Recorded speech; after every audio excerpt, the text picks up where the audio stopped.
Assalamu alaikum dear students. Welcome to today's class. I am Imtiaz Ahmad Ittu, vocational trainer of IT.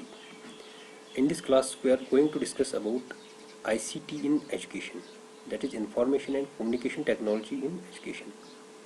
Okay, let us start. Information and communication technology in classroom. ICT हम use करते हैं education purpose के लिए for the process of education to make teaching and learning process very interactive, very effective. We use this information and communication technology in the classrooms in many ways. बहुत सारे तरीक़ों से information and communication technology use होती है हमारे classrooms में, जैसे कि हम यूज़ करते हैं ICT in e-learning classrooms. e-learning का मतलब होता है electronic learning, जो भी हम with the help of electronic gadgets, electronic devices से लर्न करते हैं, इंटरनेट से हम लर्न करते हैं, उसको हम बोलते हैं ई लर्निंग. हम यूज़ करते हैं उसमें IT for the purpose of education, या हम यूज़ करते हैं स्मार्ट बोर्ड्स प्रेजेंटेशन दिखाने के लिए बच्चों को, या हम वीडियोज़ ऑन एक्सपेरिमेंट्स दिखाते हैं बच्चों को on the projector, with the help of projector और प्रोजेक्शन स्क्रीन पे हम बच्चों को ये वीडियोज़ दिखाते हैं किसी भी एक्सपेरिमेंट पे. And we can create images and the videos. हम कोई भी ड्राइंग्स, कोई भी वीडियोस बच्चों के लिए बना सकते हैं ताकि बच्चे वो आराम से समझ सके.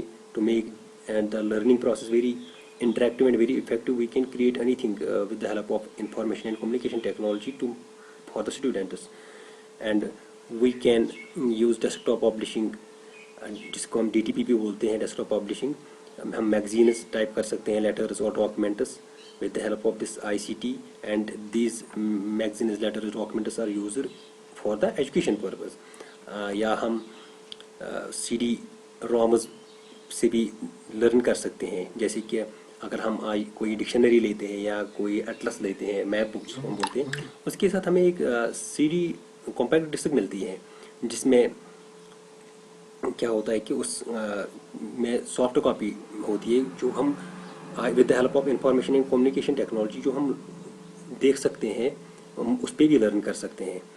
That means this CD-ROM compact read only memory, वो भी हम यूज़ करते हैं ICT कर सकते हैं, use as ICT in the classroom. Okay, या हम गैदर कर सकते हैं educational information.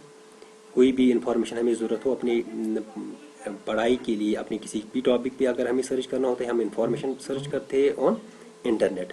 That is the use of ICT in educational purpose. Okay,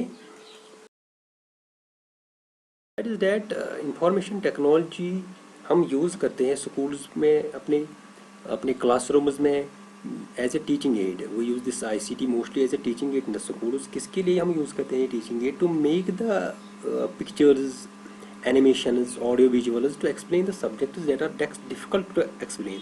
वो subjects जो हमें लगता है बच्चों के लिए मुश्किल होते हैं समझने, हम वो उनके रिलेटेड पिक्चर्स, एनिमेशंस बनाते हैं, या ऑडियो विजुअल्स. ऑडियो हो गई हमारी जो आवाज़ होती है उसको हम ऑडियो बोलते हैं, एंड विजुअल हो गया जो भी हम देखते हैं.